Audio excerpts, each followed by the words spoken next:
Welcome back to the Warhorse podcast, pilot episode 4. I think we're going to close the pilot episodes at 5.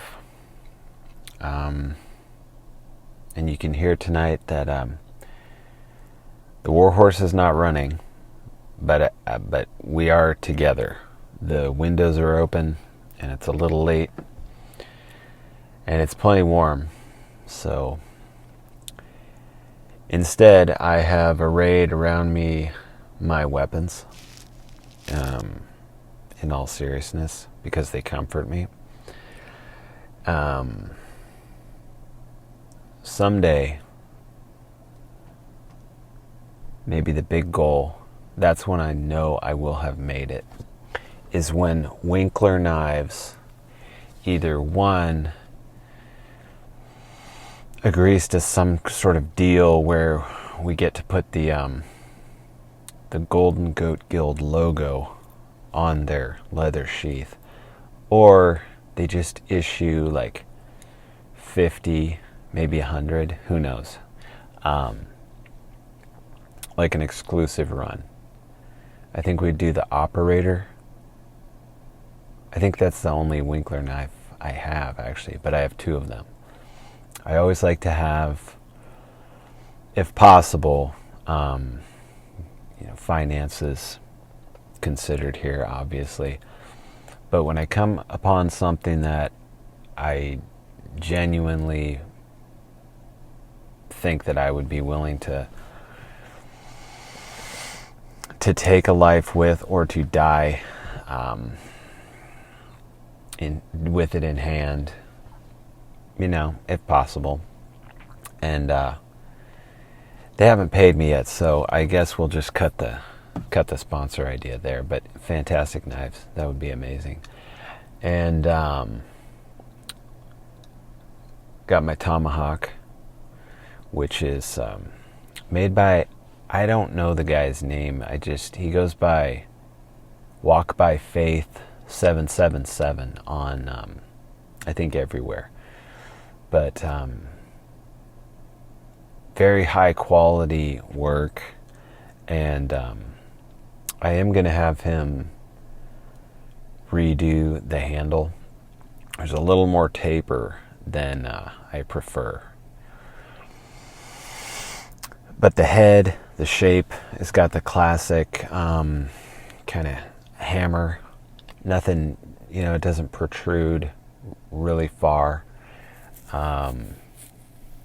Very lightweight, well balanced as it is. Maybe I can get it into the hands of a real expert, like Mr. LaFond, and we'll see what he thinks of the quality. I'm still working on that, and I think it's going to happen. It's going to take some travel, and I've got a lot on my mind tonight, a lot going on, independent of the internet and everything else. But highs and lows, as the dude says. And to round it up, I have this Spyderco. I think they call it the Paramilitary 2, and I've installed this thing called the Fang, which is essentially a pretty good copy, or I guess it's not a copy, but it effectuates the same action that the Emerson Wave performs. So right out of the pocket, snaps open. Seems to work very well. It's much bigger than the Emerson, which at first I didn't really like. And there's some things I would change about it. I think it could still be made a bit smaller. However, I am happy with it. And again, these guys are not sponsoring me, so that's the end of that. And lastly, I've been very fond of this Sig Sauer 230, not the 232, made in Germany.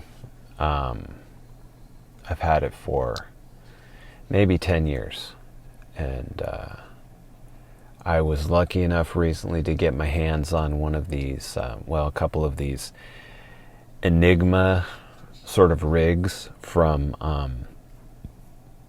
I don't know how you say these guys, it's like PHL holster, PH holster, or something like that. Just Google Enigma holster and it comes up. I actually got one for Glock 17, and it worked very well. And I was one of those things where you get it in hand and you can kind of see the inventor's thinking. You can see and say, how do I get around the fact that, this limitation or that limitation? And the way this guy did it, or what he did, was essentially he's got the plastic Kydex, shell holster, and then he's fitted a sort of band on the front. He's got a name for it.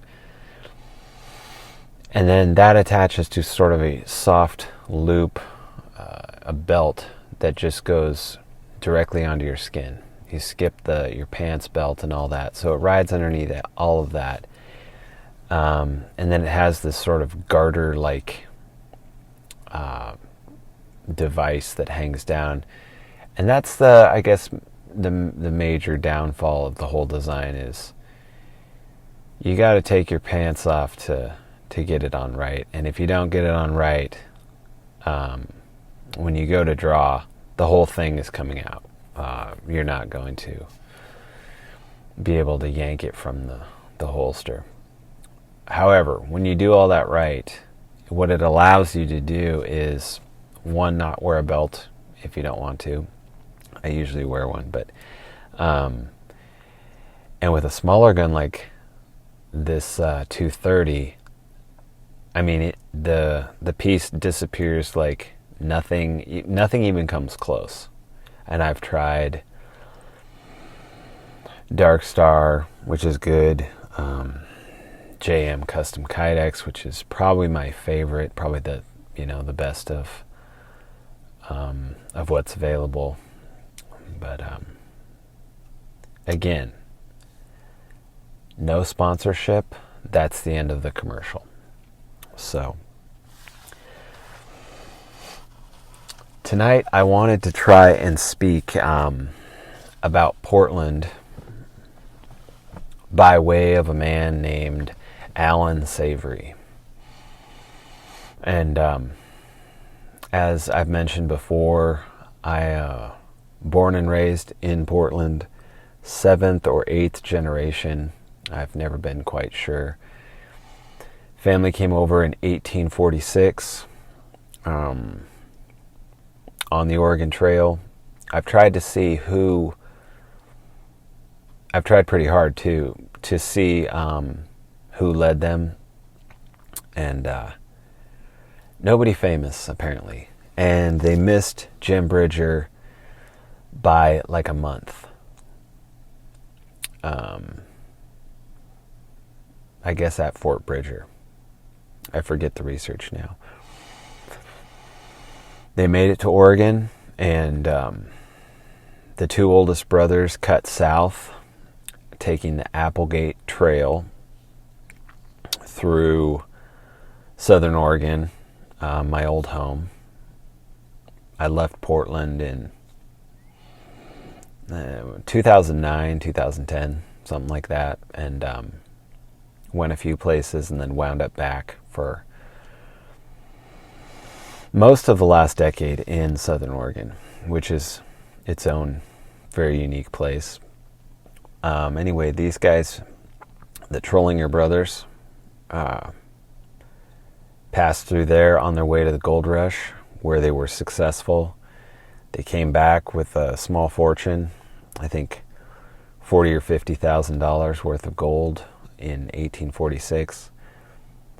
They got their land grants, and they worked it so that I think it was 160 acres, but if you were married, it was twice that. And if you could just do plot next to your brother's plot, next to your brother's plot, you could add it up pretty quick. And they must have bought some. They had many thousands of acres of farm and timberland out near McMinnville, where I had occasion to spend one very interesting year of my life, which is totally not pertinent to this story, but it's a nice place if you get the chance to go out there. Vineyards and some interesting monasteries, and it's got a nice flavor, character. And anyway, they were set up in that area, Clackamas County, Multnomah County. There are a few monuments still. A couple of the farms are still around. But by the time my mom arrived on Earth, most of any consolidation, or just family consolidation even, to say nothing of the wealth and the many operations, sawmills, etc., all that was gone. And if we do get to talk to Mr. LaFawn, this would be maybe an interesting, I don't know how interested he would be, but I know he's very familiar with this area. And my sense of it at that time is that it was German and a fair bit of Scandinavian. My mother's side is evidently kind of muddish, as a lot of us are, but they claimed Prussian or Swiss German, etc. And I'd be curious to know about that little brief window of history and how all that was squandered. But of course, we kind of know. The consolidation started to kick in, and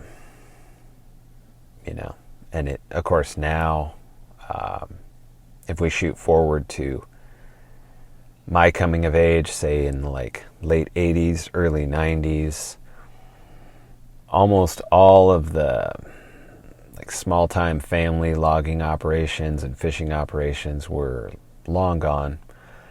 And I don't think that the spotted owl had as much to do with that as Big Money, Weyerhaeuser, and some of these others. Anyway, I really want to bring this back to Mr. Alan Savory, to kind of provide an angle, a point of view. It's something I think about pretty often. So Alan Savory is, I think he's in his 90s now. He was born in Rhodesia, and he joined their version of kind of like Fish and Game. I think it was blended somewhat with what we would think of as like park rangers. And spent a lot of time in a middle-class farm/ranching situation. I don't know that they have the strict division in farming and ranching that we tend to have out here in the West. And the war came, and he joined the army.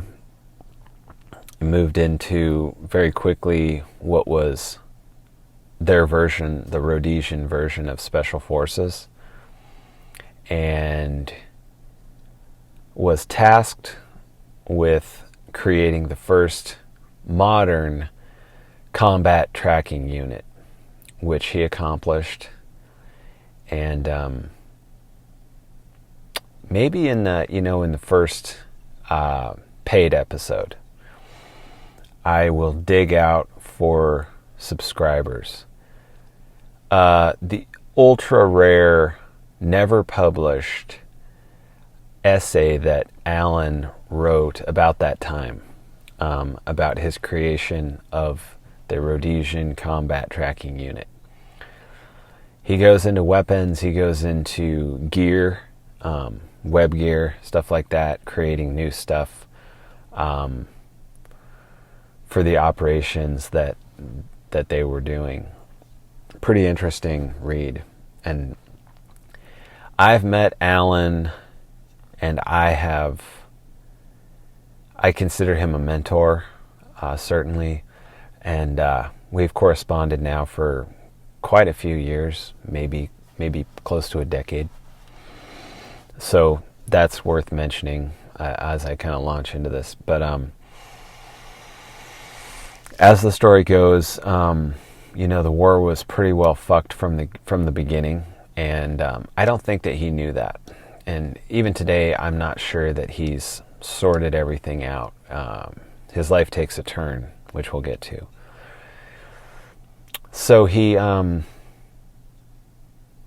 runs the tracking unit for several years and sets up the training pipeline, and all of that, the training, the techniques, the tactics, was eventually transferred more south to South Africa, the country, Zulu Scouts and Kafut, who are the kind of real legendary, when I think of combat tracking, those are the three. And of course, Kafut doesn't get as much, quote, airtime as the other two.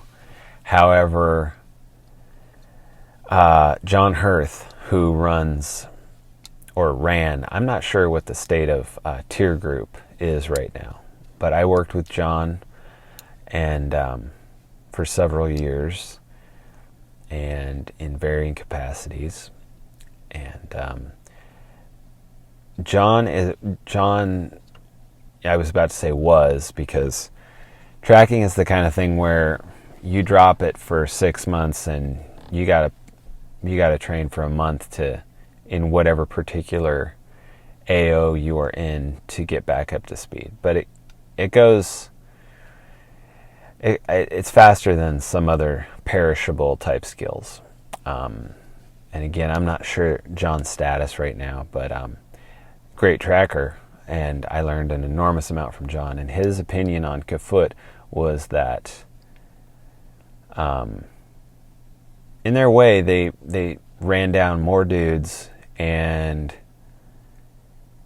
created more mayhem in a good way than Zulu Scouts. And who knows? They just don't get as much attention. I read one book on them, and they were hardcore for sure.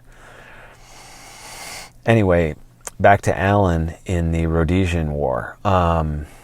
He gets pulled into Parliament. He becomes a member of Parliament. And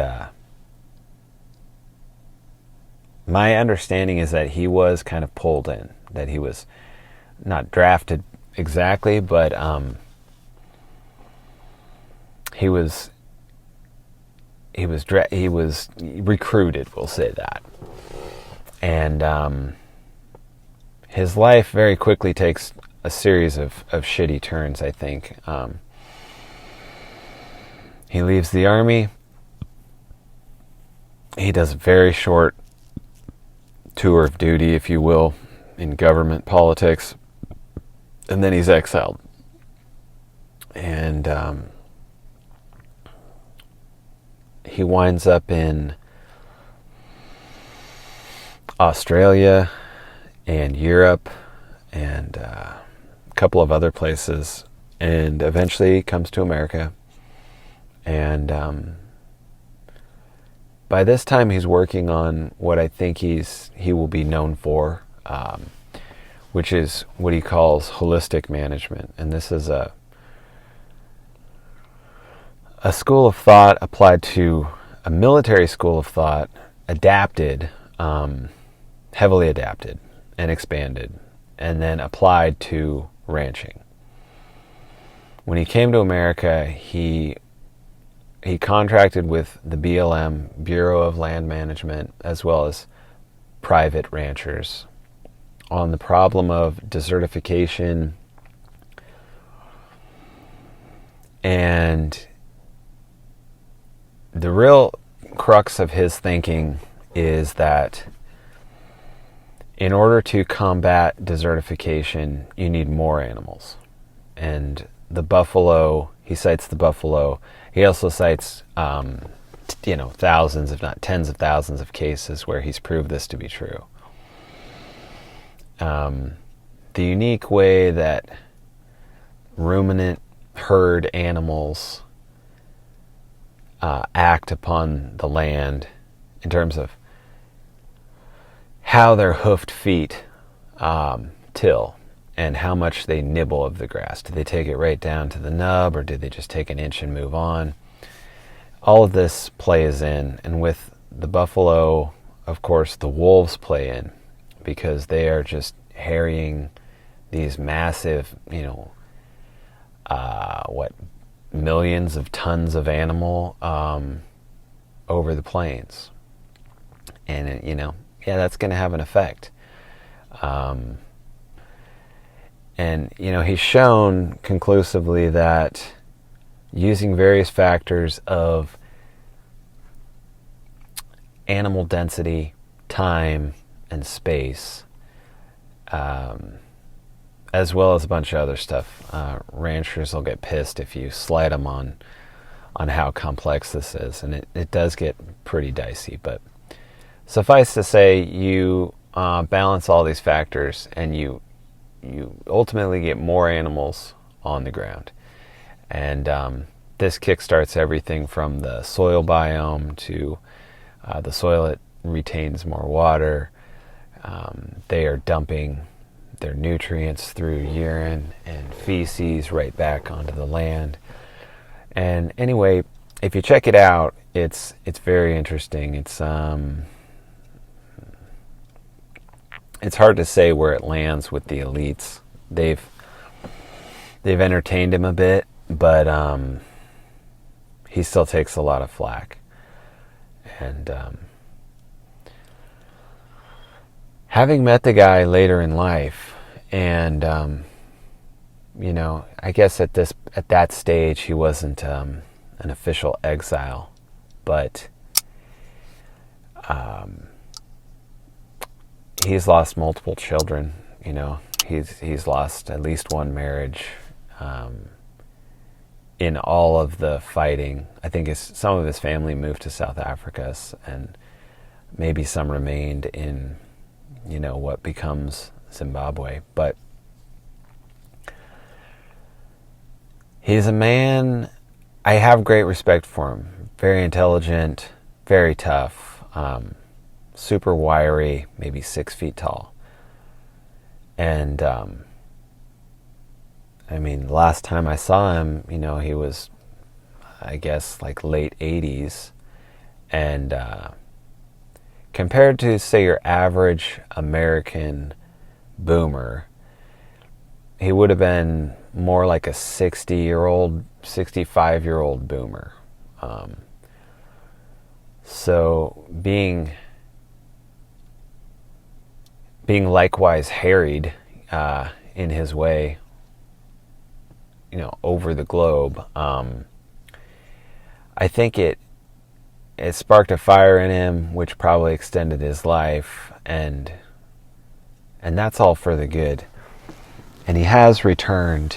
He's got a ranch, a good-sized ranch, back down there, which I think I just mentioned. But he visits, runs the Savory Institute, and I suppose the point of bringing him up is to say that, I mean, we all know that the southern tip of Africa is in many ways maybe a model for what will happen in other areas on the globe. And I think it'll be much, much different. You take my meaning. There'll be points of contrast and aspects that happen much, much faster, most likely. So, which brings me to Portland. Back to Portland.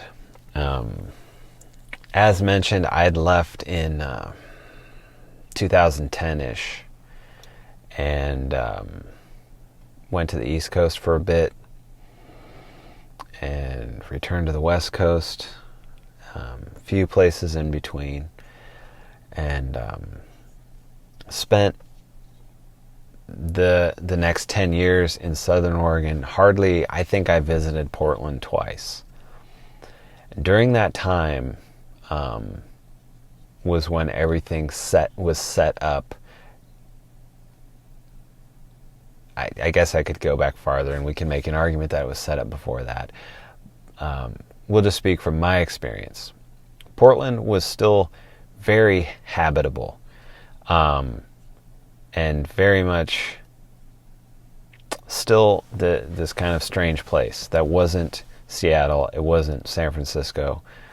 You could go anywhere, you could do anything. There were a few somewhat rough parts of town. Historically speaking, the downtown area, you have the downtown and the metro where the suburbs are all surrounding. And even now, according to friends there, once you leave downtown, there's zero threat.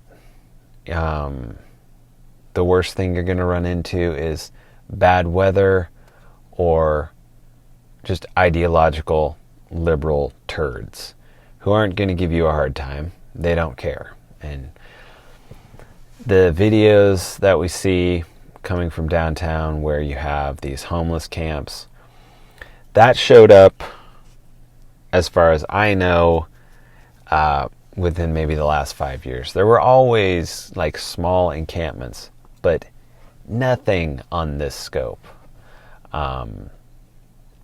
which is way, way out of hand. When I was there in 2019 and part of 2018, the camps had sprung up on the little green spaces on the off-ramps and on-ramps of the freeways that run through the center of town, the city.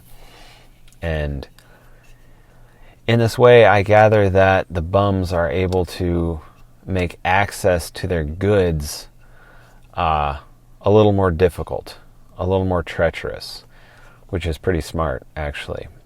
But the little encampments downtown are essentially like open-air latrines where you can smell the piss and shit from 2 blocks away with no wind. And at that time, people were not shooting up in the streets. You know, that was, I think it's directly tied in with everything that happened with the governor, the mayor, the new DA they got there, some absolute piece of shit from, with like some socialist legacy. It's not the Alinsky's, I can never remember, but he's a real piece of work, and they are definitely all in cahoots on something. And it's sad that the entire state is under management of these people, because right when you get to the edge of town, in almost any direction, if you head towards Hillsborough, it'll take you a little longer. If you head towards Clackamas County, it's immediate that you're confronted with Americans, who are like they're just conservative Americans with monster trucks and Trump hats and everything else. And I would say that they definitely dominate the suburbs. Overall, there are a couple suburbs that are pretty swishy, but that's just just directly surrounding Portland. So drive, say, a half hour. East, west, south. North, you hit the river right away, and now you're into Washington. So skip that. But even the little hinterlands heading towards the coast, Astoria, are going to be pretty mixed. But once you are out of Portland, you'd go 2 hours south to Eugene. That's another hotbed. Always has been. But the entire rest of the state is just bleeding Trump red. And now more than ever, because they know they're in conflict, right? I really wanted to say something about the good parts of Portland. So like what's lost. And it seems to me that an enormous amount of really good stuff has been lost. There were obviously, you do the math, and there were it's a pretty good contingent of shit libs prior, to the last 5-10 years. It was always classical liberal, and that did extend out the way it does, in terms of politics. The classical liberal could always find something to agree with the rancher, which kind of pacified everything. That, and it has to be stated that I would say up until very, very recently, Oregon as a whole was almost entirely homogeneous white. Very small black community in Portland, and then that's literally it. And that held everything together really well. In 2010, when I left, I'd go back to like 2004. I would say there was a noticeable. I did live in the city at that time.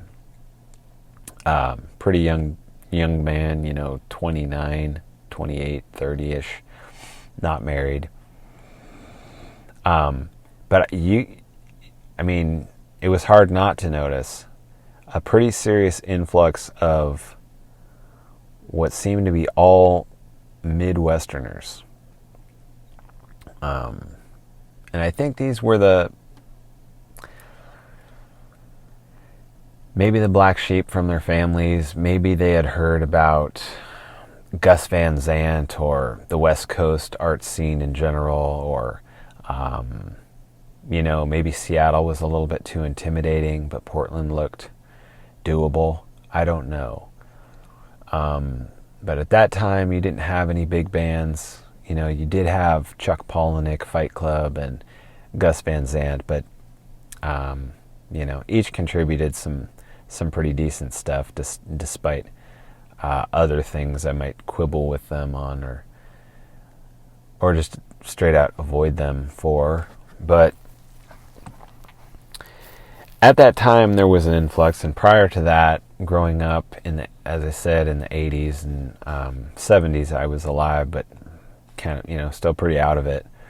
But all growing up, you'd hear about Californians, and so that was always a factor, but it didn't seem to be real serious. After the Midwesterners came, and I left, I think that's when the Californian, like the second wave of them showed up. And probably a bunch of New Yorkers showed up, and a bunch of everybody showed up. Because by the time that I rolled back in there in late, I can never get 2018, and then through to 2019, I believe. Housing prices were radically different. Super boutique types of grocery stores and loft buildings, $1 million apartments and all that had sprung up. And for a little piece of history about Gus Van Sant, Drugstore Cowboy, really a pretty decent movie, based on a pretty decent book. Matt Dillon, William Burroughs, I think, makes an appearance. Anyway, that was filmed in Portland. And I recall going to, not necessarily as like a Mecca thing, just sort of more like looking up and somebody pointing out, hey, that's the house in Drugstore Cowboy. Like, no shit, you're right, that is. And it was, this would have been early 90s, I think. Yeah, early 90s. It was just run down. I mean, it's in a part of town now that certainly someone's fixed it up, and it's worth somewhere between it's probably worth $2 million. Like an old Victorian or Craftsman, I'm not sure, in the northwest quadrant. But that house, when he made that movie in the mid to late 80s, I believe, that whole neighborhood was a shithole, and it was surrounded by more shithole. So fast forward again to 2010, the whole stage was set for the implosion that we saw surrounding, Black Lives Matter and Antifa and all these other fags. And that setup, another part of that, it does go back because in the WTO era, which is Seattle, 1990, I believe, there were some big riots surrounding that. And to say that was Seattle, though, would be incorrect, because those anarchist ELF types of groups, they ran from Berkeley up to Seattle and everywhere in between, in their kind of drug-addled, itinerant, sexual predator, sort of lifestyle, coming and going and mixing and mingling, and then, this group became that group, etc. So there was a continuity up and down in those big towns. And the reason I know that is not because I was ever involved with any of them, though I did find myself involved in a riot or two in Eugene, which is neither here nor there. But it was a pretty good time, to be honest. And the reason I actually know this is because those people were running bookstores and operating their zines and selling fatty burritos or whatever else they did to facilitate the lifestyle. Those that were not on the government dole at that point, but it suffice to say there was this undercurrent that existed there, and this is not unique to the West Coast. That exists, as far as I can gather, in places on the East Coast for sure, maybe Chicago to a lesser extent, but it was like these groups, this guy who's the DA in Portland, whatever family he's attached to that I cannot for the life of me recall now, it's something on par with the Alinskys, Saul Alinsky and all this.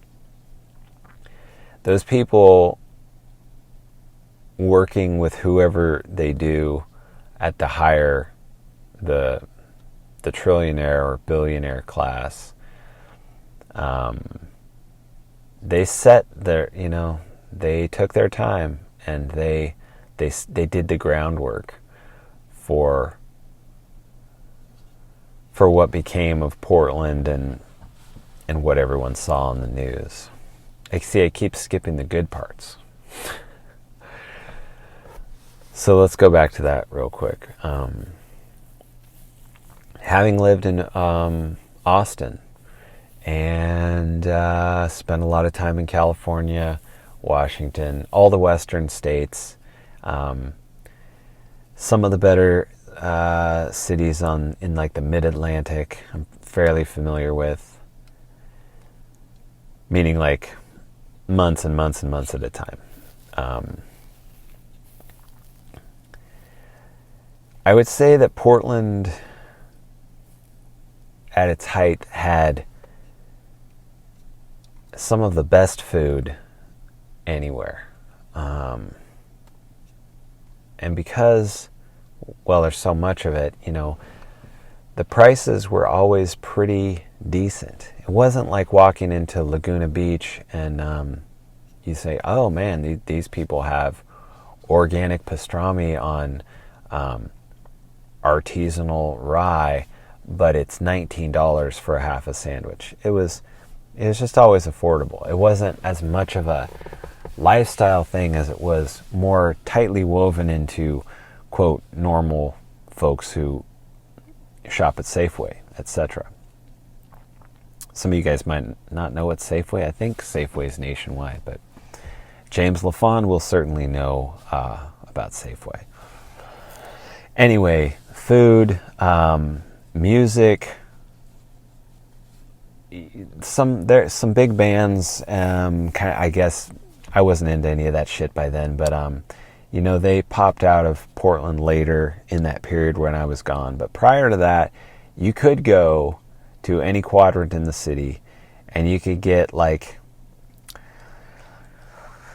a humble working man, but eminently talented, anything you wanted, whether it was jazz or punk or blues, pop, you name it, whatever your thing was. Maybe not reggae, but you could find it. It was easily accessible, and it wasn't a big kind of narcissistic, never-ending party. That it was definitely becoming that by, say, 2004. They were regentrifying a couple of areas, one of which was called Mississippi Street, and that neighborhood, I forget what the neighborhood, every fucking neighborhood has a name, whether that neighborhood is 2 streets or 22 streets.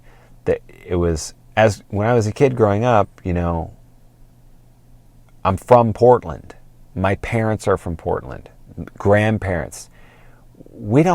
That's not a big deal. Like, we weren't really attached to it. It's just an incidental sort of historical anachronism or what have you that's held on. And you just referred to it mostly for identification purposes. Whereas by the time back to 2004 or so, this was a status thing, and Mississippi Street was a status thing. And I happened to live there at that time, not for the status. I had actually been gone then to Utah and returned, and I wasn't really aware of this stuff, but the price on the room was right, and I found myself living there and got to kind of watch this gentrification, whatever the word would be for if we gentrify something, but we apply almost entirely hipsters, a sprouting of hipsterdom, or that's not very good, but something like this was what was happening, and it was pretty interesting to watch. And there were some advantages, bars that never closed, or bars that didn't really care if they charged you for every drink, or the truth is all of the sort of concomitant vice and mindset that accompanies hedonism, was available. So as a young single man, you can bet I was partaking, regretfully now, of course, but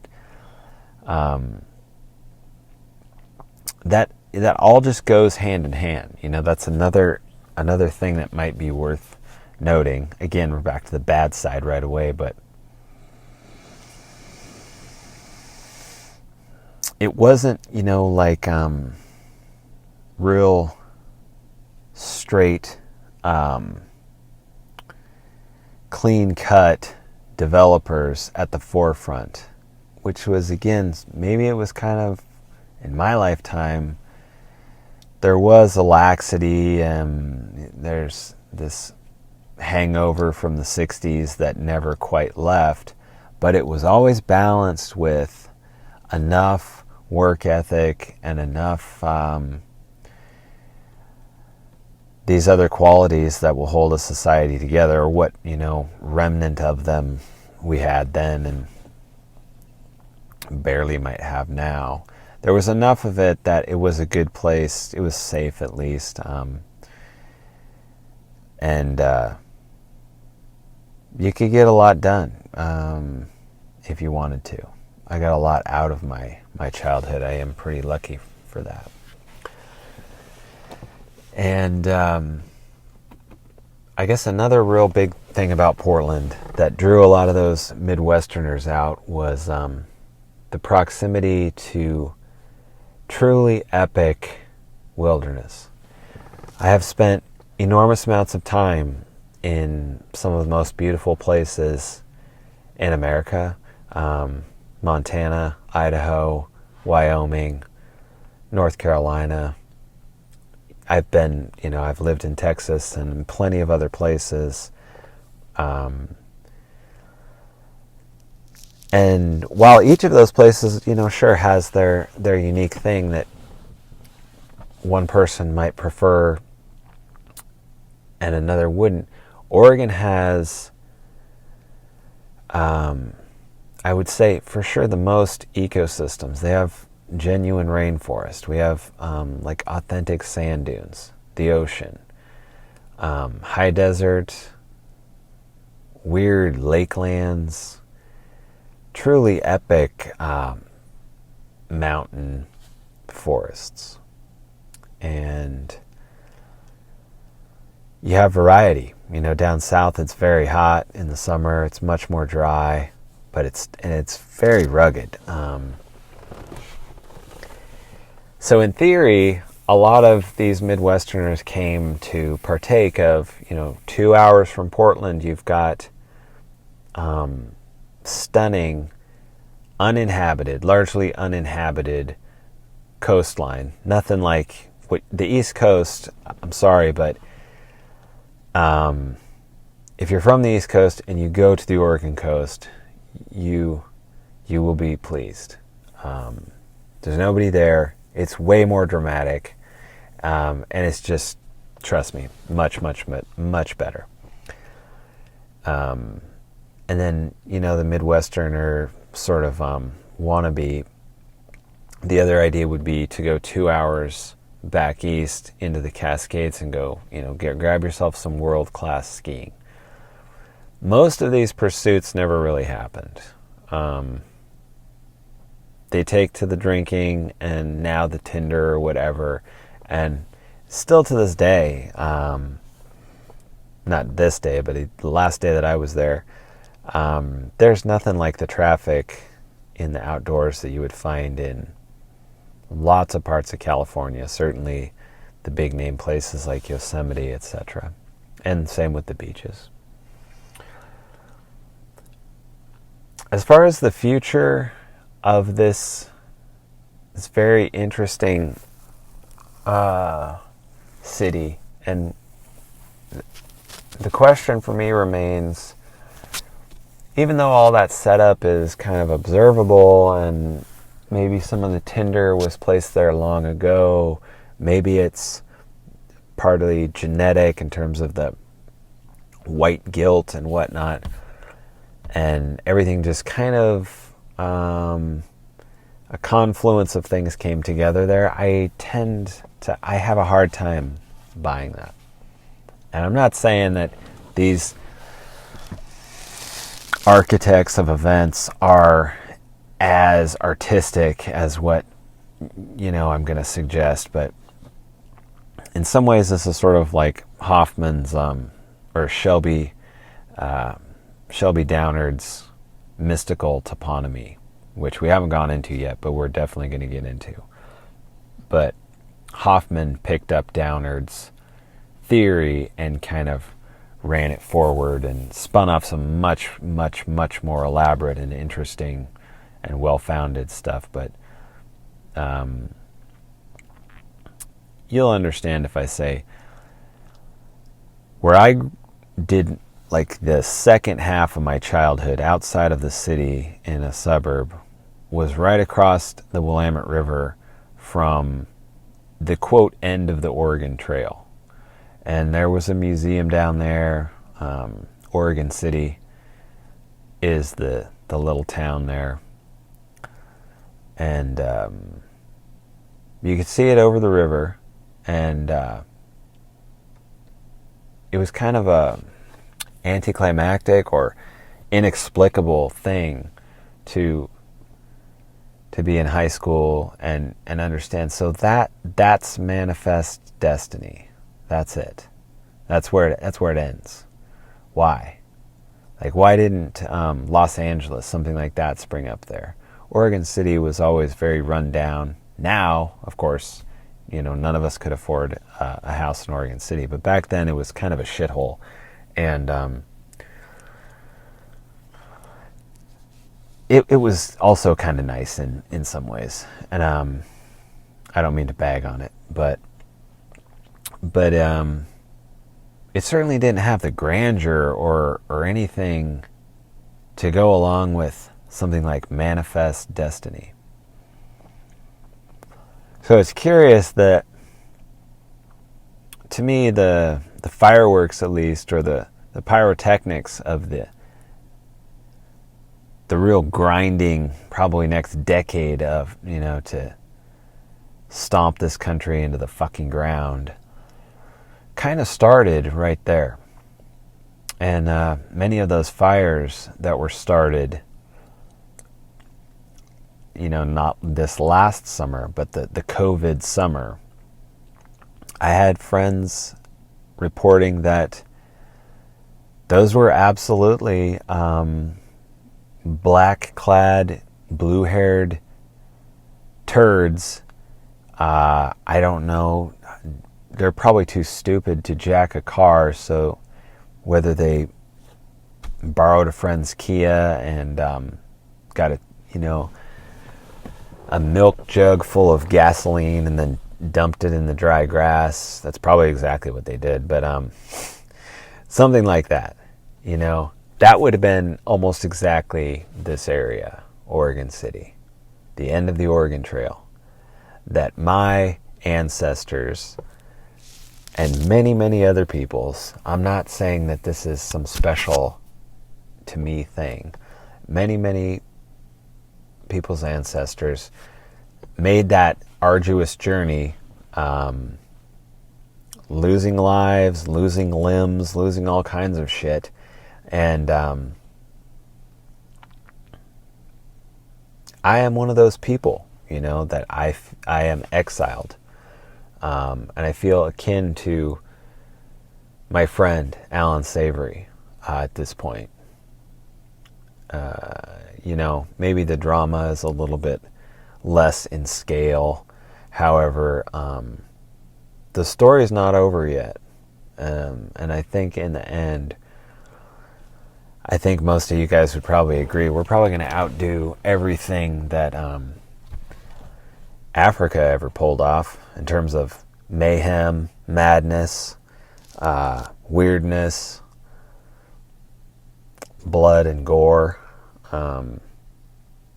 Africa is big, and they do have some serious genocides, so maybe it'll be a good run, but I'm not sure yet. All right. I'm going to take a break and drink some water, fondle my weapons to recharge my batteries, and then I'm going to come back and move on to death work.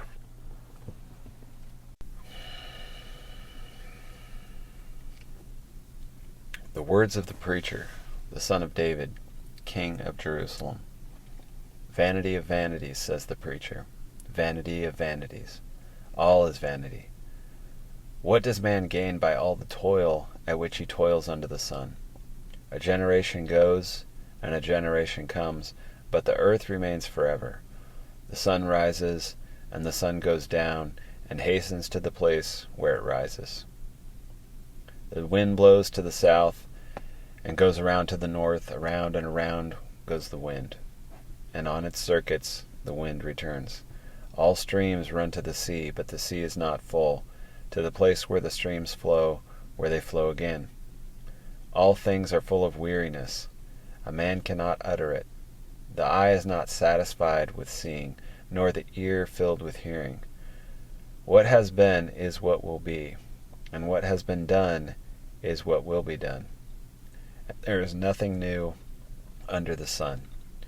Is there a thing of which it is said, "See, this is new"? It has already been in the ages before us.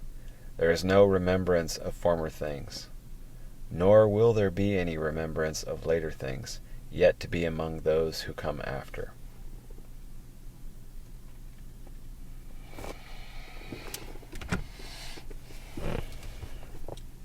Death work is a pretty tough thing to... I don't want to reduce it down to a set of exercises, at least not yet. I can, but I think that there's like an emotional journey, or maybe emotional is the wrong word, an interior type of journey, and probably just some life experience that's required before even the few people that would ever be deep enough, or with a general predilection towards going into it and gaining something from it. Death work, I think a lot of people use this term to talk about essentially comforting people who are dying. And I can't really think of anything harder to do than that, or probably less rewarded. I think about, I have cause right now because of where I'm at to think about the boomers and the tens of millions of them coming to the end of their lives and parsing out their cash at the grocery store so that they have enough at the end to be comfortable, or whatever they foresee for themselves. But there's going to be a really substantial run on death, and pretty quick. And I hope for the boomers the best. I happen to have some family that are in that generation. I do not admire the generation in the slightest, and I doubt I'm alone in having the sense that a lot of what our generations and those that are after us are going to have to endure or rebuild or figure out is it didn't all come down to the boomers. I mean, this thing's been going on for a long, long time.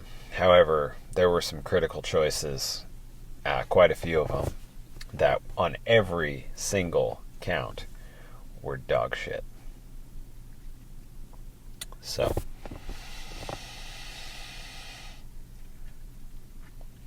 there's not going to be a lot of death work of this first variety, where you're caring for someone in their last days or weeks or moments for the boomers. And there's definitely not going to be a lot of the death work, the variety of which that I'm hoping to discuss in the future, and establish some type of theoretical and practical framework around.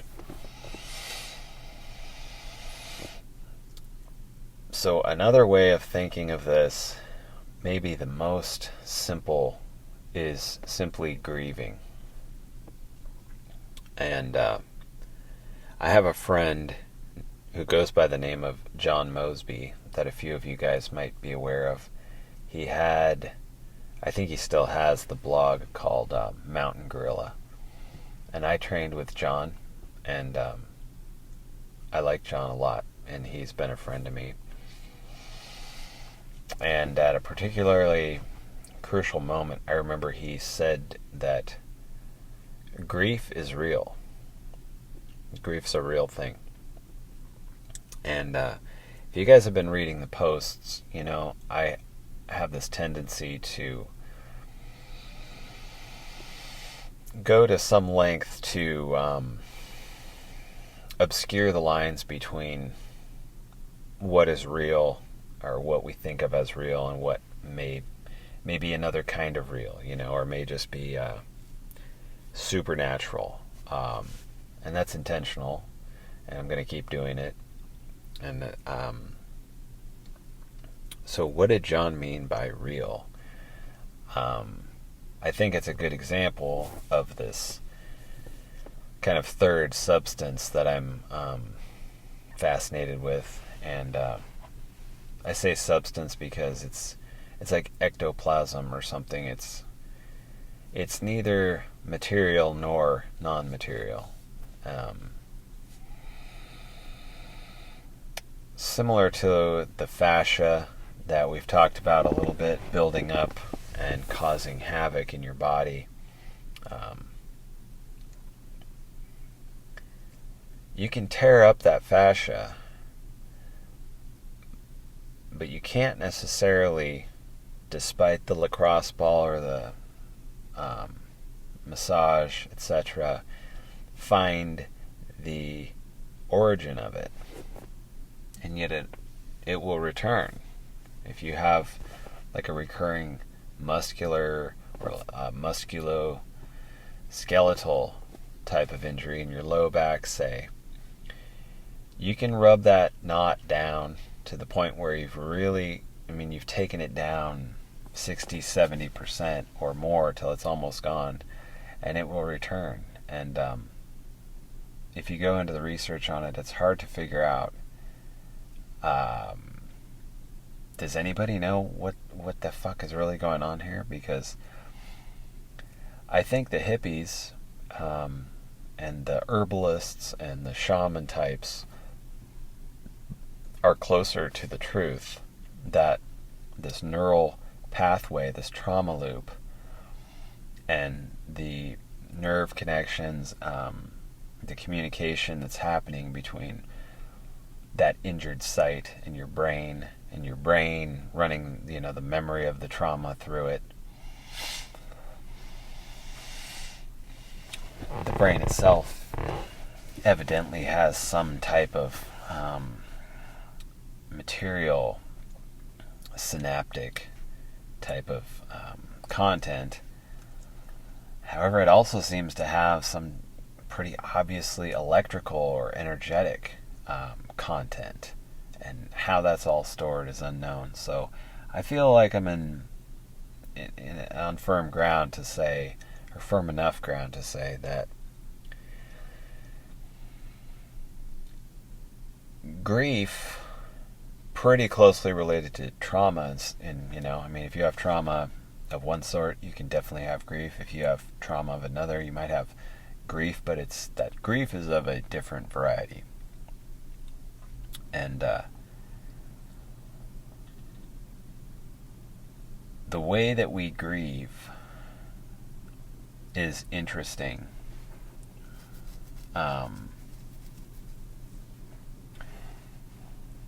In King of Dogs, I stated that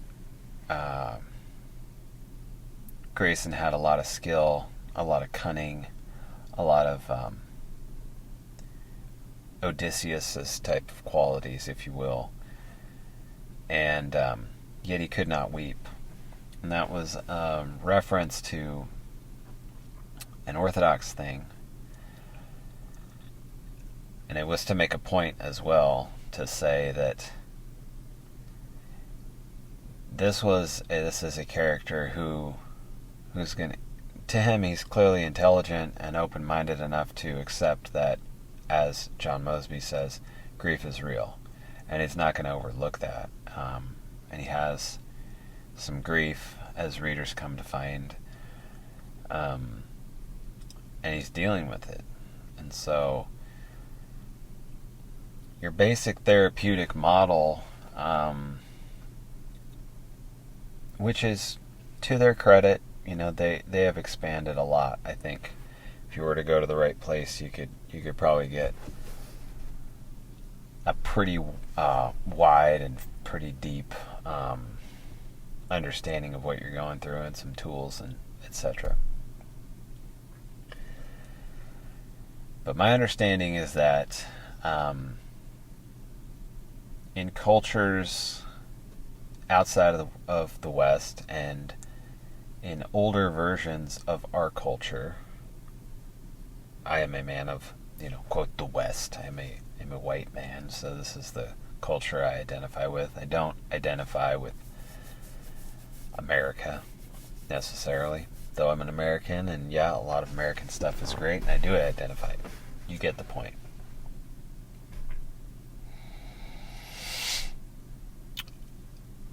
A lot of these cultures had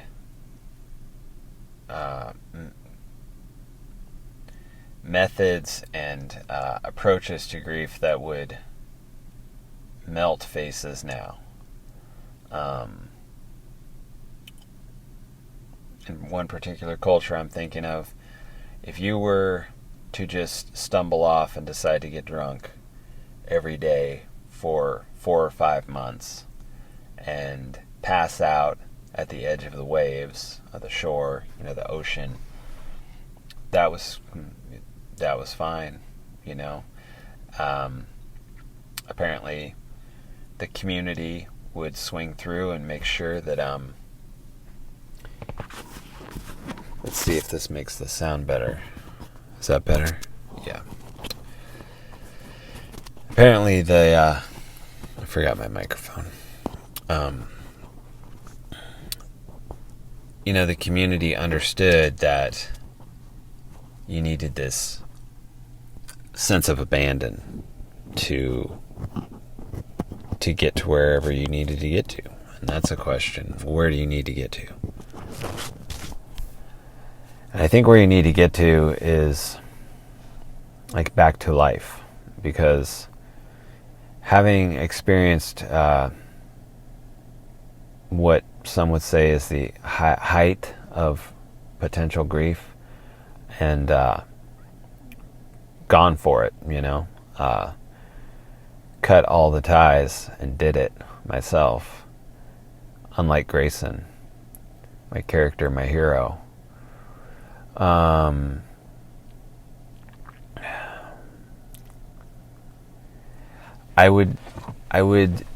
am of the opinion that what's really happening, and I mean really happening, back to this reference to real, multiple substances, the scientific version, the non-material version, which also accepts that there's some type of, in Orthodoxy, we just say that these distinctions are unnecessary. We approach them other ways, there are realms and principalities and powers, and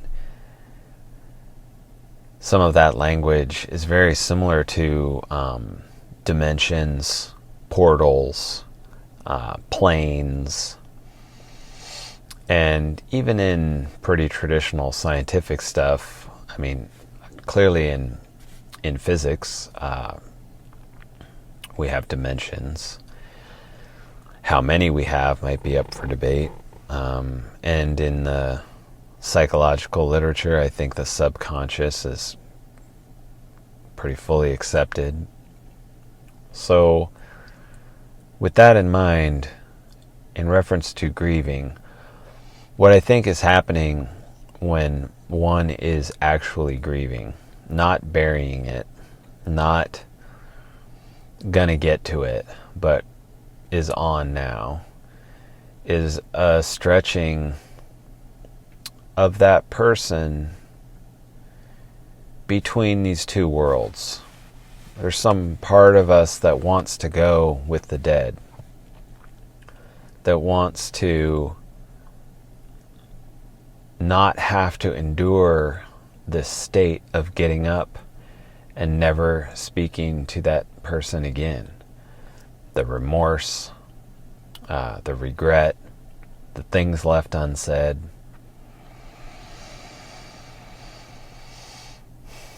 These, to me, do not line up on any type of consumer scale.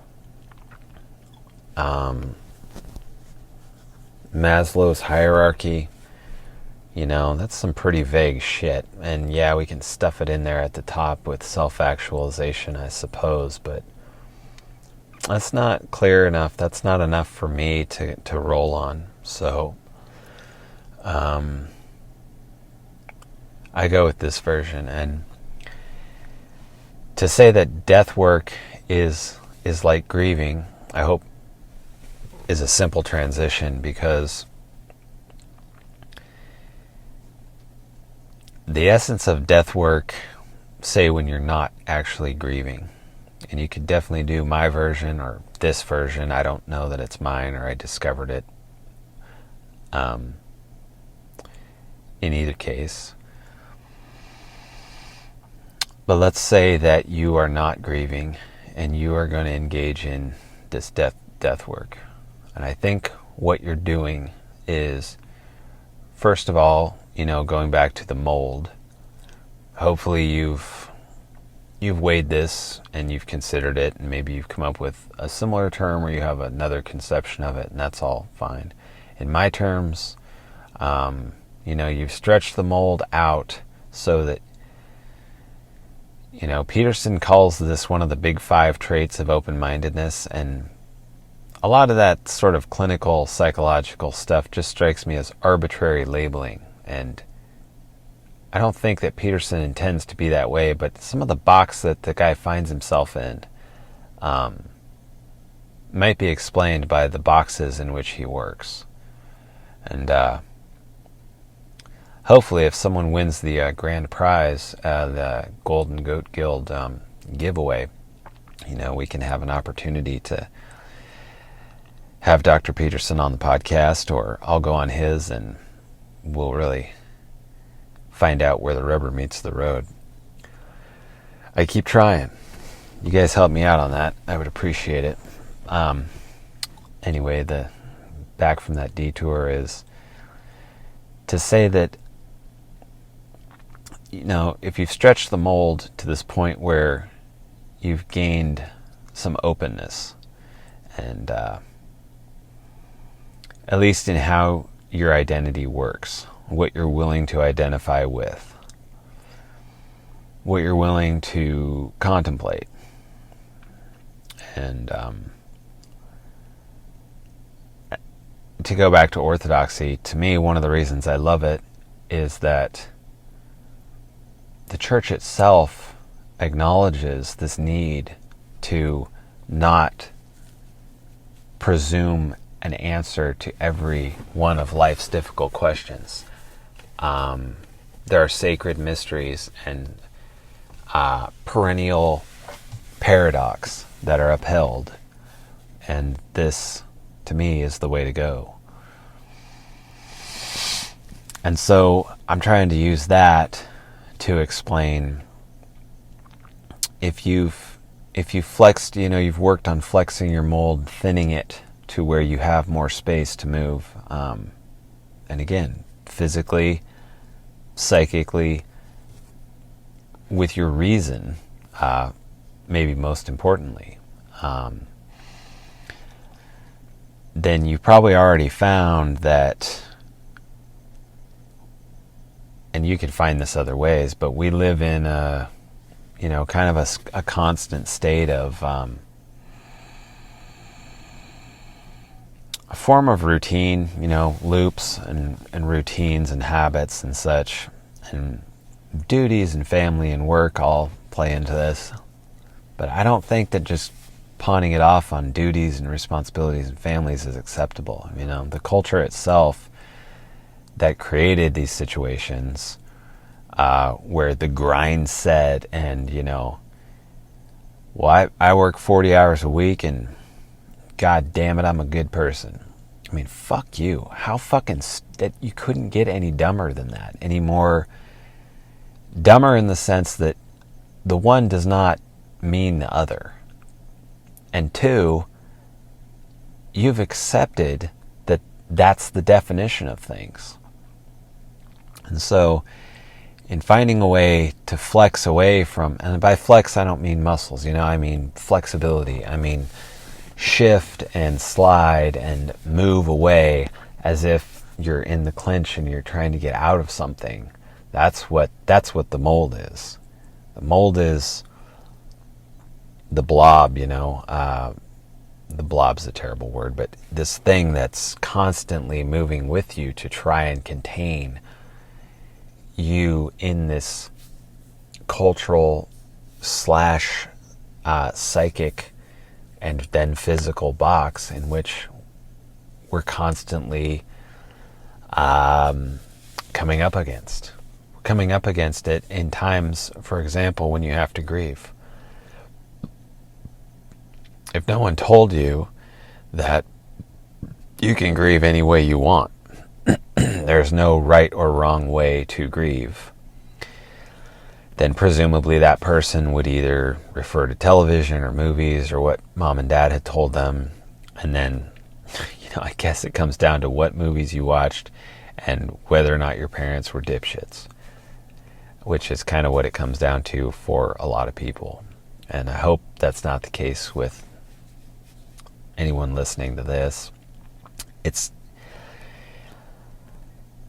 neither here nor there, but having that, I think that is the standard, by the way, psychological mainstream, accepts that there are these different ways to grieve. But this missing cultural aspect is key, and it's huge, because to be able to sort of rest in that and know that people are going to be there for you, that there are these byways and roads that you can take, that you can wander on in your pain, in the pain of, as I said, remorse, loss. In many cases, you've had an idea, you've invested maybe a good portion of your whole life into something, and then it's just torn away from you in one moment. There's a lot of intangible loss that happens there. And how do you account for that? Who do you go to justify that? And I think that the old cultural ways, including orthodoxy for me, but again, I'm not here to speak on behalf of that or for that. I just have found that, and other religions have, have good, the older traditional ways have avenues, and a form of like a circumscribing an area, penning them in, but letting them roam as they go through their own personal hell. And I tried to reference this in the text that I wrote on the subject for on Patreon, in this idea that what we may need is a sort of embrace that's large enough to contain the paradox of in a manner of speaking, existing in two places at once, and with multiple versions of things. The version of how it could have turned out, of how it did turn out, of how it would turn out if you had the gift of either turning back time or crossing the river Styx or whatever you needed to do. To disregard the less logical, less, quote, possible is not helpful to the grieving. And to be clear, I am not advocating with death work or, with grief to just run wild and reckless. If anything, I hope I've gone to some lengths to reiterate that in this version of this approach, this code requires you don't even get on the road if you cannot evidence precision, control, sobriety in the face of extreme stress. That shit's all real easy when it's sunny and when there's money in the bank, etc. But you're talking about a whole different person. You're talking about the warrior at that point, in my terms. So if we presume that everyone listening to this is on that road or a similar road, I'm the guy talking about open-mindedness, so I'm not trying to hem you into my cult. I'm just saying these are the terms I use to perform this act of communication. So work with me on this stuff. In doing death work, in the sense that it's like grieving, maybe the main takeaway to this is that, one, you're already going to grieve the way things might have been.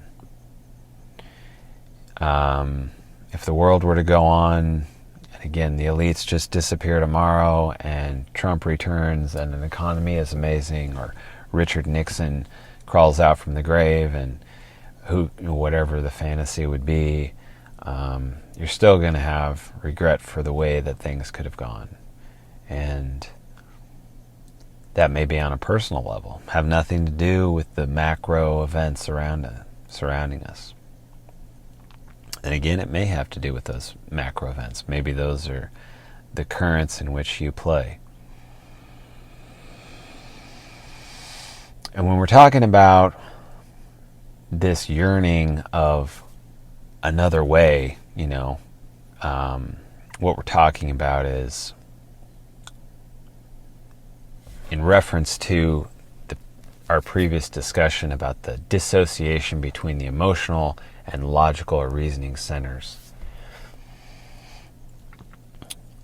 As those two start to approach each other again, and the reasoning is not, in control, and the other one is not in control, and they're themselves communicating, I think that the word feelings, that a lot of us have a justified distaste for after many years of having it crammed down our throats and feminized, is a set of human experience more closely aligned with pure being or instinct. And from there, if you'd followed the trail, you'd get farther and farther away from reason into, issues of von Neumann's fecundity and some really dark, bloodlusty sort of stuff pretty quick. In the like historical timeline of man or being or whatever we want to call it.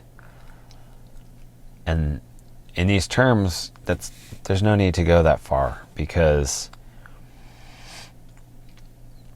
if we sit down to contemplate our lives as they are, shorn of as much vanity as possible, essentially you're going to live, you'll be born, you live, you die. And just simply by that fact of dying, we arrive back at the case where there's stuff you didn't get to do, people you didn't get to meet, things you didn't get to say. And that's all just super generic until somebody that you love or something that you have given 10, 20, 50, 60 years to is wiped away on the wind, never ever to be returned. All of a sudden that generalization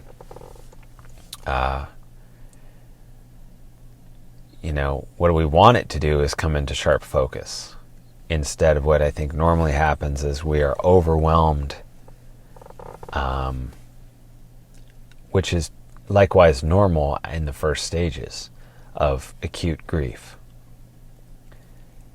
I think a lot of men are living in a state of like sublimated acute grief for the loss of the heroic or adventurous or just honorable and decent life that partly they played a role in shit canning, but partly was shit canned for them. Without a context, you don't have a story. Without a story, you don't have a hero, etc. So anyone who tells you this shit that you see by the grifters on the internet, like you're responsible for every last thing, extreme ownership, just walk away. I mean, do whatever you want, but that's what I do. Like, shut the fuck up. If your brain is not big enough to wrap your head, or you are so solipsistic or narcissistic that's your description of reality, then this conversation is over, sir. Because, as I like to say, did you invent dirt? So if you live in a world where you invented the circumstances in which you found yourself and you're responsible fully for the outcome then I'm just curious, did you also invent dirt, and how the fuck did you do that? No, you didn't invent dirt, you didn't invent the sky. This is all contingent upon something greater than ourselves. And this very fact of contingency brings about humility. And in that humility, I think, is found the opportunity to more deeply contemplate these facts. Because a lot of gurus and stuff I've found will also tell you, well, if you've gotten that far, and, so you're going to regret stuff, well, you better do it. You better cash out your bank account and go to China, or, go see Mount Rushmore, or whatever your little dream is. And then all of a sudden, bait switch, commercialization of the sacred has occurred before your very eyes, and now you should be ashamed. And in a way, now you should just fucking accept the full responsibility for your thing. I mean, maybe they need help too. I don't know, but I hope we make this point clearly, that despite whatever effort you put in, there's this opportunity for grief.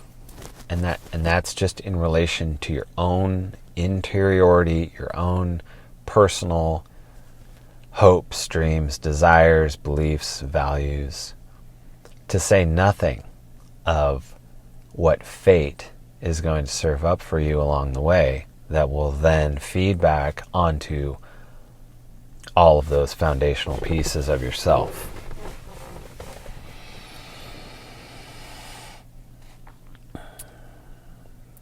So with this phrase that I came up with, like breath work is death work, what's hopefully communicated in this is that by doing breath work, you're repairing your central nervous system from the extant trauma that you are living with. Even if you've had a perfectly lovely life and you married the prom queen and you have 6 kids, you were raised in a videodrome, as Michael Hoffman puts it, and a constant state of psychological warfare. And you're probably more fucked up than anybody else we're going to find if you believe that your life is perfect. You know, this is like the classic case of the Jenners, the Kardashians, all these types of people. I mean, wow, right? You're going to get a lot more solidarity and heart and wisdom from many bums than you are going to get from these people. And that's well known too, you know. It's more difficult for a camel to pass through the eye of the needle than for the rich man to get to heaven. Okay? Case closed as far as I'm concerned. Not that wealth isn't good, not that I'm, you know, trying to monetize my own thing to put food into my family, but then the next level of abstraction that we're studying here, all of a sudden there's some truth to this. So in breath work, you are repairing your level of trauma and you're reassociating these two centers of communication within yourself. These are centers, right? These are important pieces. You have others like memory and the subconscious, etc. Probably a bunch that we don't even know about. But these are the ones that seem to be available. And as with our breath, you know, we have some access to them. And when you get yourself to a point in your building of Batman where the coming and going of the breath is kind of on a par with, say, when you're watching your dog when he's near traffic, or when you're watching your kid where he's, you know, standing near a balcony or something, to where it is important, then you will find that these centers are starting to reassociate. And with that, you know, can come all sorts of stuff, which is maybe hopefully where I humbly hope this and this will provide some value. Other things can definitely provide value. As these centers start to communicate, in yoga they say, you know, if things rise to the surface, by things they mean difficult thoughts, intense emotion, etc.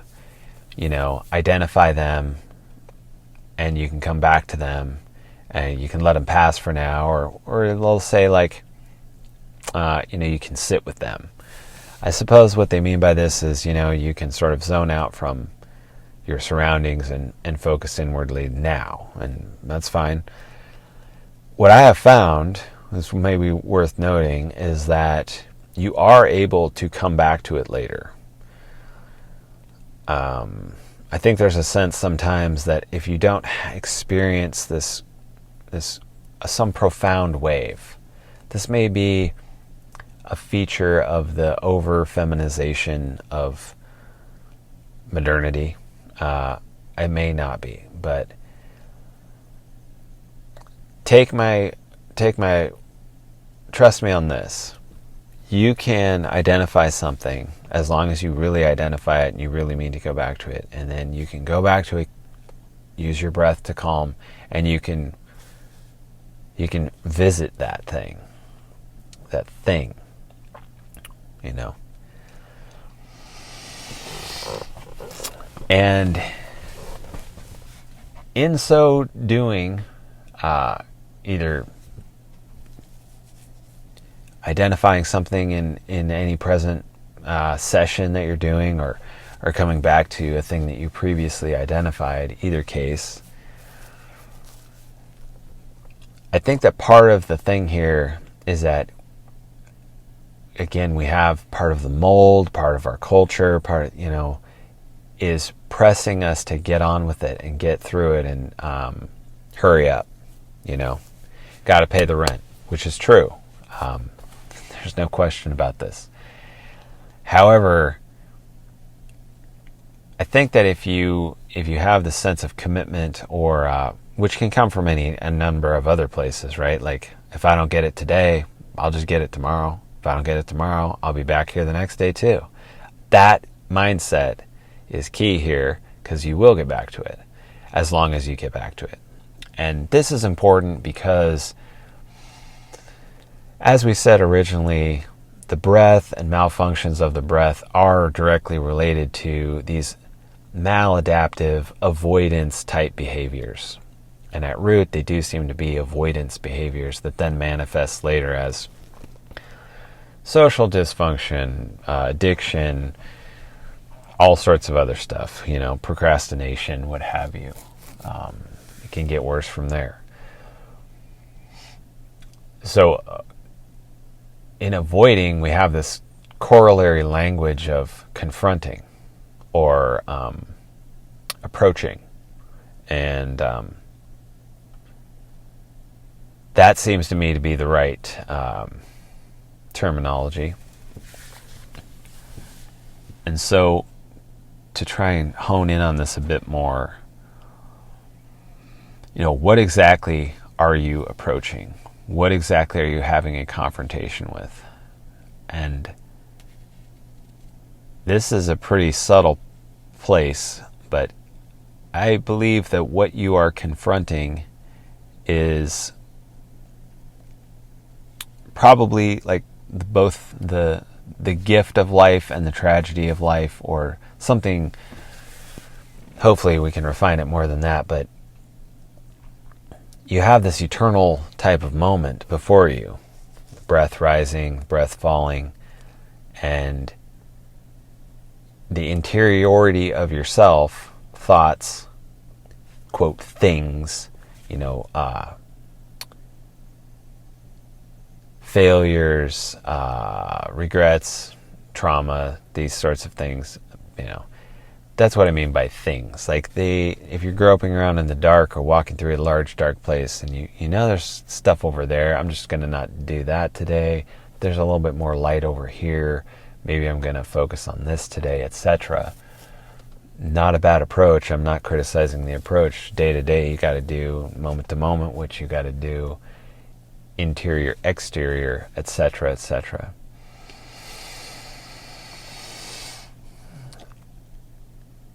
As these things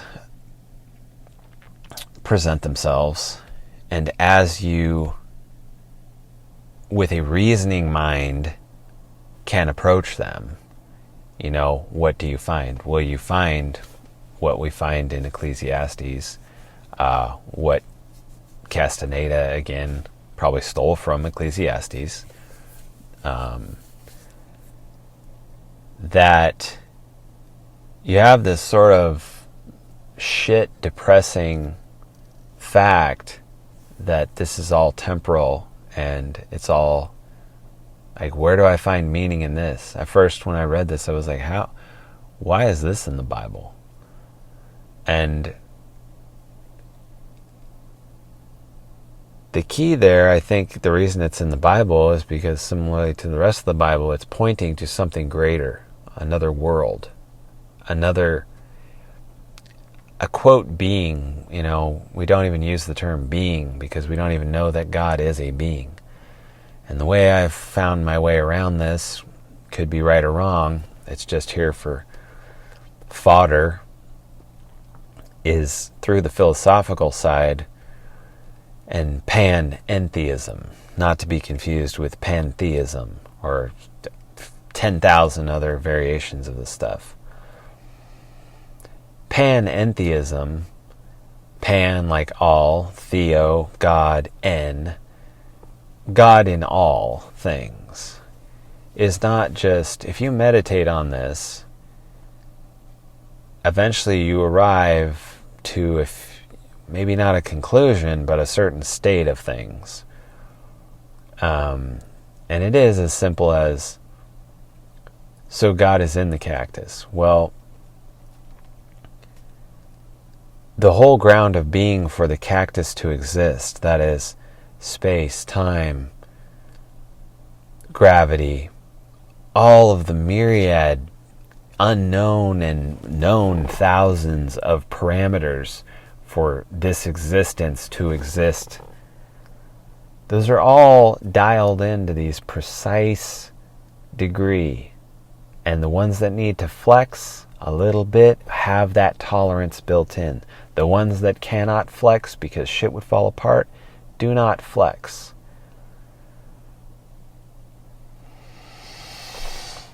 This comes around to indicate that when we say God is in all things, yes, it's in the flowers and the birds and the truck and everything else. Maybe not, we created the truck out of these materials that exist. They remain stable. Why? Well, we can go down this endless, shitty nightmare, recursive thing of trying to justify and always avoiding it, that scientism, and just, turn on the news and this is the social human result. And it's patently retarded. If we avoid that thing, it's not even a road. I mean, it's like a little loop that these people are spinning until they die. So death work is life work as well. Like, what more out there can be known?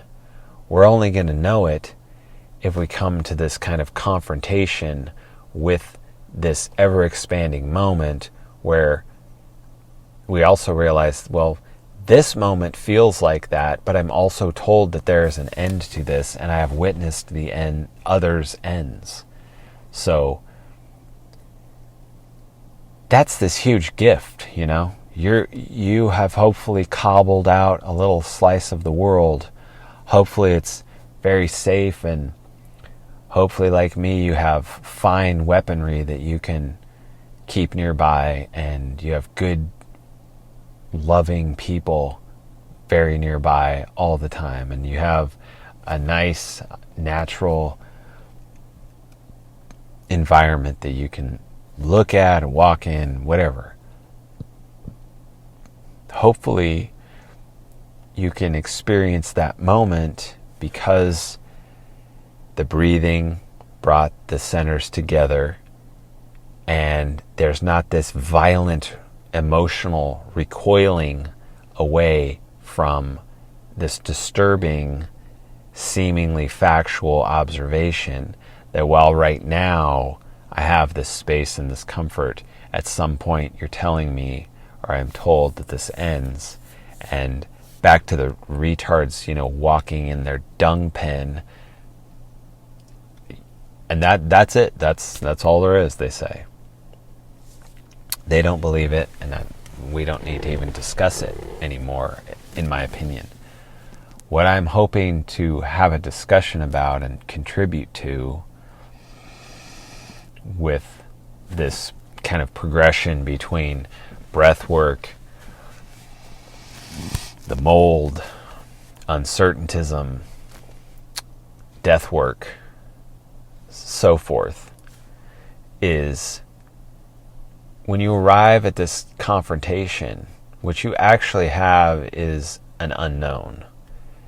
And to allow other people to label that, again, back to Petersonian, or clinical psychological terms, I do not believe that placing these boxes for study, which may be fine, does not demand of us or suggest even that we should then keep those boxes. Maybe I should just pull what I want, dump the rest, and keep moving on. Because maybe that'll be good for 10 miles and then it'll turn to sand again. But I want to keep going. I want to keep finding, while preserving sobriety, precision, love, sorge, as Heidegger said, which hopefully I can remember to kind of wind this back to sorge, because I think it's the place where you wind up, and it's a key concept that one of the greatest, arguably, or one of the greatest thinkers of all time, and pretty interesting guy, provided. So once again, in this potential to have this violent outburst of reaction, of avoidance, in the church we say, directing your anger towards God, and you see this every day. I mean, somebody is robbed of a loved one and they don't understand why. I don't think that it's really great to just slap a platitude on that and walk away, or even let some half-assed clergy person provide you. I think that a real priest is gonna look you square in the eye and empathize, if that's possible, to the extent that it is possible. I think that's what the healing of the church provide, and then from there, theological description and etc. can allow that person to keep going, which again is kind of the essence in super grievous moments. So if we imagine a condition where the conditions of panentheism, simply stated, we'll definitely have to put this in the show notes, and because my description sure as hell won't suffice, but it's an absolute contingency upon the divine. We do not have, in reality, we should not have the hubris to believe that, well, I'm just going to design my own life. I'm just going to live, laugh, love my way to, be the next Caitlyn fucking Jenner, or whatever diabolical sort of insanity is being pumped out late. I really try to avoid this stuff, but what we actually have is this contingent state and an absent-minded kind of approach to that, because we don't recognize it. We're fallen. How deep the fallen aspect of this goes in relation to how deep the kind of diabolical spectacle, cathedral, consumerism aspect of it goes, and then how diabolical in the basic term of demonic, is that? Well, Hoffman, who we're going to get to hopefully soon, makes some suggestions which I tend to agree with, and I don't think I'm alone. In either case, we also know that most of that stuff is just hocus pocus, abracadabra, just cheap tricks. And what I'm interested in is not wasting more of my time or my children's lives, or confusing them with thinking that The chicanery, the hocus pocus, is stuff that they need to endure or approach with any reverence or spend their precious life on at all. And maybe having grown up in Portland, I watched enough real hippies who really were batshit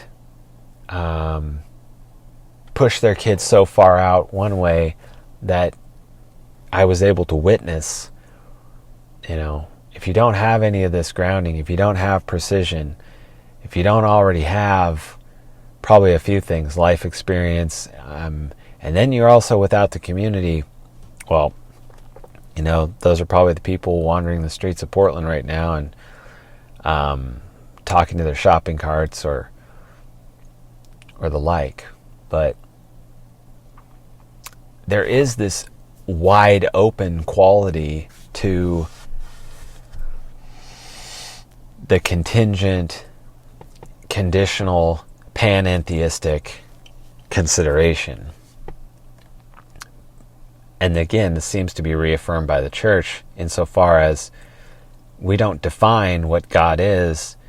There are prescriptions, like from a doctor, from the church on how to behave in X or Y situation and in general, and that's kind of it. It doesn't say, for example, there are no hidden portals in the world, and if there were, you should not ponder them or seek them. It does say stuff about avoiding the demonic, and that might play a role, but could we get to that? Like, could we put a Band-Aid or do triage long enough to open up the vistas of what is possible again? And I'm not, there are a number of people. Jonathan Peugeot, I think is one who has expressed that it's part of his goal to bring back a sense of reenchantment. I'm in full support of that because that's essentially what I'm talking about.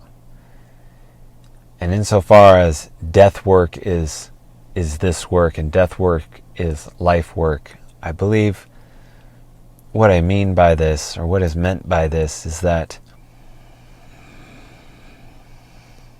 in taking death as your advisor, one, you start to simplify many, many things, and you start to buy this space and time that's necessary to heal and then also to contemplate, while simultaneously seizing back the personal power, the full experience of yourself that is possible.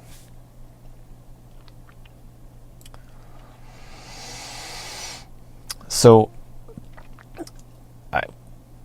the next stage that,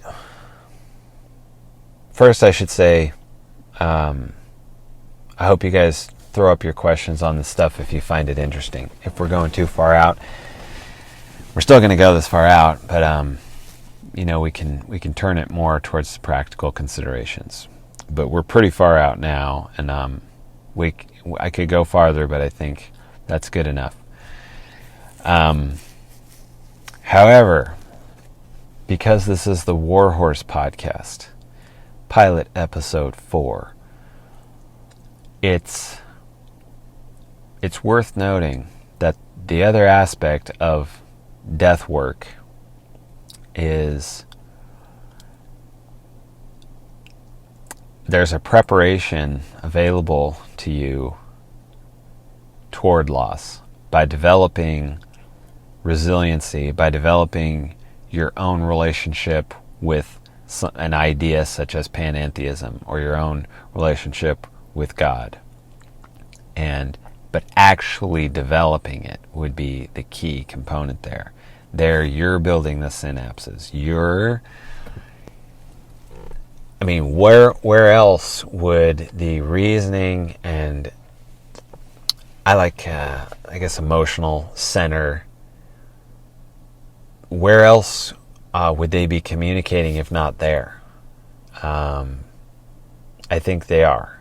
And I think that's part of why the church is a hospital, and all of these concepts swirl around and support each other and sort of begin to form like a new, or they formed already. We're just basically hopefully returning to a very firm setting. And maybe the last thing to say in this state where maybe you're pushing out through the breath work into contemplation, and then something like, okay, well, what is in front of me as I'm breathing and dying, and as other people are dying around me?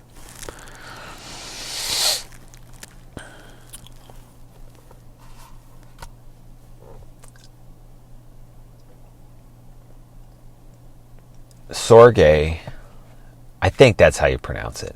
Sorge, I believe, is a German term that I picked up from Heidegger, that other people will probably, nobody else seems to have generated as much hyper-dense, super useless text as the secondary literature on Heidegger.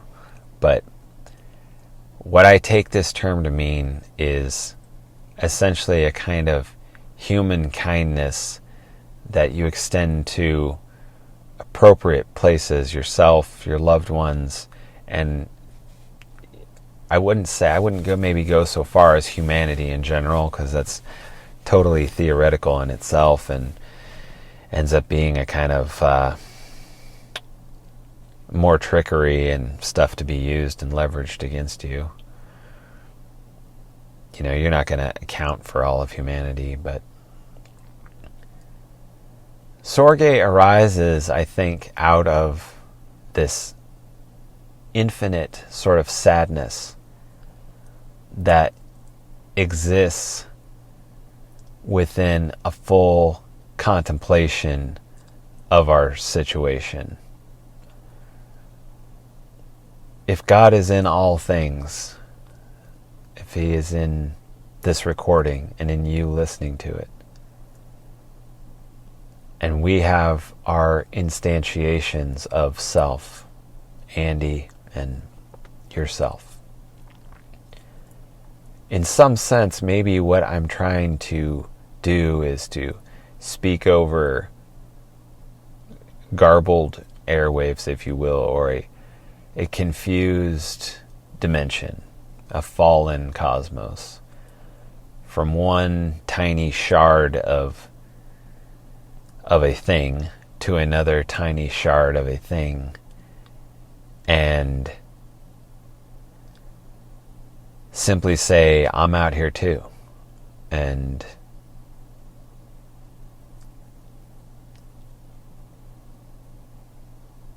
some theologians would suggest this is the road to like monism, and it's all just a giant oneness, dude. It's like, it is, and in a sense, like, you can see how it would just sort of turn right around into like, well, if everything's God, like, then, and I'm part of God, like, fuck it, man, I can do whatever I want. The missing pieces seem to me in an analysis are an accounting for this constant diminished state. We're not just fallen from the time of Adam, we're like fallen from the time of Hemingway. I mean, we're fucking going fast. That'd be one. Two would be an actual contemplation of what panentheism would mean, meaning our existence is not just contingent on it, all of existence is contingent upon it, and yet we've been made this way. What does this mean? Well, it suggests some much, much grander stuff happening than what one life could encompass. And so the sadness of not being able to know it all, see it all, catch every misstep as the, for parents, save every hurt.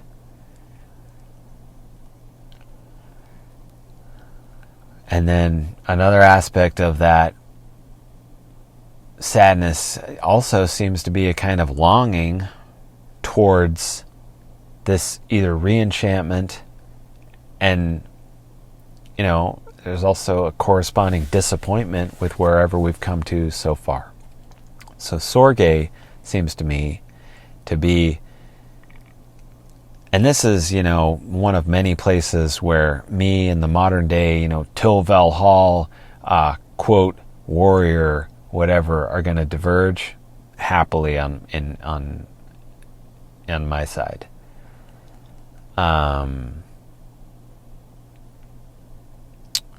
As one listener pointed out in an email, there is call for a code. There have been codes in the past. Codes with the samurai, codes with the knights of Europe, and there's another code that's sort of being telegraphed now, by BAP and even these talks to some smaller extent, unless we've not detailed it much, but the good-hearted rogue, or the criminal of purpose, or the guy who's willing to bend the rules.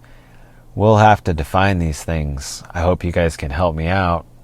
I have some ideas, but at no point would it ever be okay for me to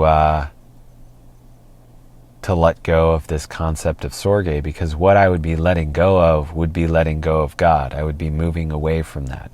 I would be letting go on an even kind of a quasi-atheist point of view. Well, if I don't do that for him, why the fuck should I fucking accept it from him? And when I'm down, when I need it. Well, that won't happen. That shit will happen. That shit fucking happens. And it's not karma. It's just because not everybody is retarded. They can see that you're a piece of shit, and so they're going to walk away.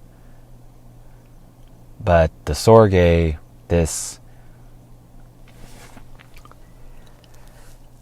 concentrated version of one part empathy, one part kindness, one part sort of like we're all in this together, and that's an essential piece. Even if you don't, if you're a hardcore barbarian and you're gonna fucking stack mad bodies tomorrow, beware of the 100,000 fucking guys up on the rooftops that are highly trained long distance shooters that don't think that way. That will end that shit real fucking quick. But think of yourself again. If that's the selfish point of view, it's not for you guys. For the people that have made it this far, it's not. But if you go into this exercise of stretching the mold, expanding vistas into what is possible, in this push-pull temporal quote material world that we have to operate in. But what else? Could you invent something like a psychic defense and communicate that to your children or your friends or yourself? Could you invent something like a psychic? I don't mean like psychics like two dudes sitting across the table talking to them. I mean it's extant in some type of grid of things beyond our immediate awareness.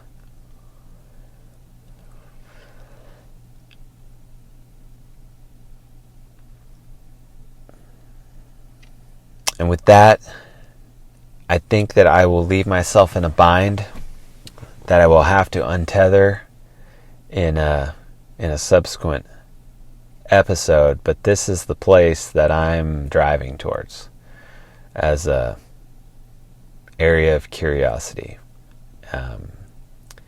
Because the world is too strange, and I've seen personally too many strange, Jung did a pretty interesting little treatise on serendipity, and it didn't really go that far.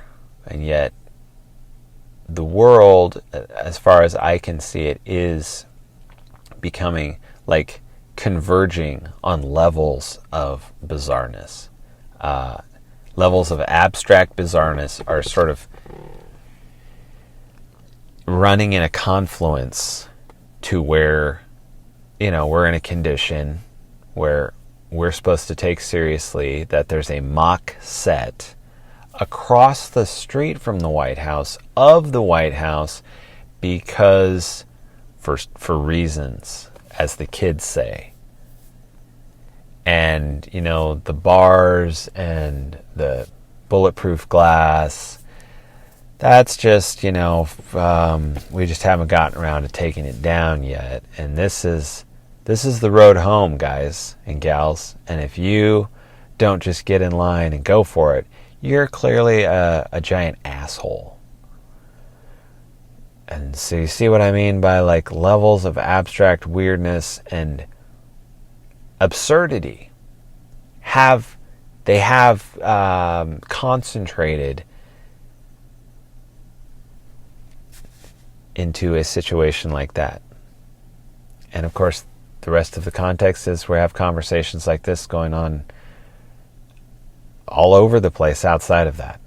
So once again, I will double bind myself there and see if we can check in next week and I extricate it. Thank you very much for listening. If you made it this far, thank you very much for your support and for the shares, the comments, the likes, all this sort of stuff. Certainly the subscribers. I'm hoping to build this into something.